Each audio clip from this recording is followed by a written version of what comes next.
आ गए हैं हम एक और नई कहानी के साथ। तो कहानी शुरू करने से पहले आपसे रिक्वेस्ट है कि चैनल को सब्सक्राइब ज़रूर कर लीजिए। आज की हमारी कहानी है दो आत्माएं। साल 1950 का यह एक चौंकाने वाला किस्सा रानी बाज़ार का है। यहाँ राम प्रकाश रहता था, जिसकी बेटी को 5 साल की उम्र में कैंसर हो गया। कई डॉक्टरों को दिखाने और इलाज कराने पर भी उसमें किसी तरह का सुधार नहीं आया। होते होते एक रात कैंसर ने उसकी जान ले ली। उस बच्ची की जान करीब रात के 1 बजे गई थी। उसी रात को पास के ही एक गांव की महिला मोहिनी को एक ट्रक ने टक्कर मार दी थी। मोहिनी के परिवार वालों ने पूरी विधि के साथ उसे अंतिम विदाई दी। अब बच्ची के परिवार वाले भी उसे दफनाने के लिए जंगल की तरफ निकले। जंगल जाते समय अचानक से उस लड़की के शरीर में हलचल हुई। सभी हैरान हो गए कि मृत लड़की का शरीर कैसे हिल रहा है। थोड़ी ही देर में लड़की जिंदा हो गई और उसके परिवार वाले खुशी खुशी उसे अपने साथ घर ले आए। किसी को इस बात की भनक भी नहीं थी कि उस लड़की के अंदर उसी रात ट्रक से टकराने वाली मोहिनी की आत्मा घुस गई थी।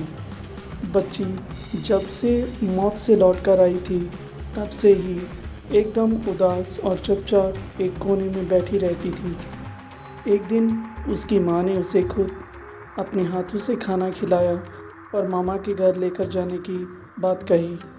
खाना खिलाकर उसे अच्छे से तैयार करके वो उसे अपने मायके ले गई। रास्ते में वो बच्ची जैसे ही उस ट्रक के हादसे वाली जगह पहुंची, तो उसने अपनी माँ को कहा कि मेरा गांव इधर है। माँ ने उसकी बातों पर बिल्कुल गौर नहीं किया और उस बात को हंसी में टाल दिया। कुछ ही देर में वो अपनी बेटी के मामा यानी अपने भाई के घर पहुंच गई। 1-2 दिन बाद मामा जी के घर के आसपास ही बच्ची के अंदर घुसी मोहिनी को अपनी पड़ोसन सिमरन दिखी। उसने ज़ोर से उसका नाम से उसे पुकारा। सिमरन ने पलट कर देखा तो एक छोटी बच्ची थी। उसे बड़ी हैरानी हुई कि इस लड़की को मेरा नाम कैसे पता है। तभी मोहिनी ने अपने साथ बीती सारी बातें उसे बता दी। उसने कहा कि मेरे परिवार वालों ने मेरी मौत से पहले ही मुझे जला दिया था, इसीलिए मेरी आत्मा भटक रही है। उसी दिन इस लड़की की मौत भी हुई थी, तो मैं इसके शरीर में घुस गई। सिमरन ने ये बात अपने गांव जाकर सबको बता दी। पूरे गांव वाले और उसके रिश्तेदार मोहिनी से मिलने के लिए आए। उसी बच्ची के मामा के घर के पास पहुंच गए। उस लड़की के अंदर रह रही मोहिनी की आत्मा ने सबको एक एक करके पहचान लिया। कुछ देर बातें करने के बाद वो अपने परिवार वालों के साथ अपने घर चली गई। अब उस लड़की की माँ बच्ची को घर में न देखकर परेशान थी।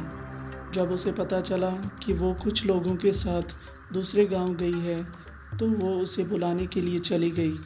अपने परिवार के साथ खुश मोहिनी ने वापस आने से मना कर दिया।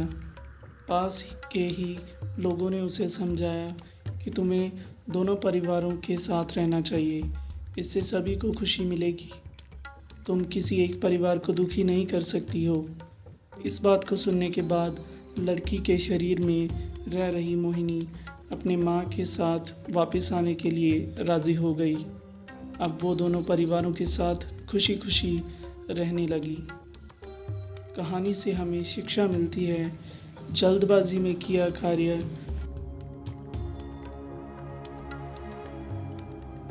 पहले उसे अच्छे से देख परख लेना चाहिए। दोस्तों, अगर कहानी अच्छी लगी तो इसे लाइक और शेयर ज़रूर कीजिए। Thank you.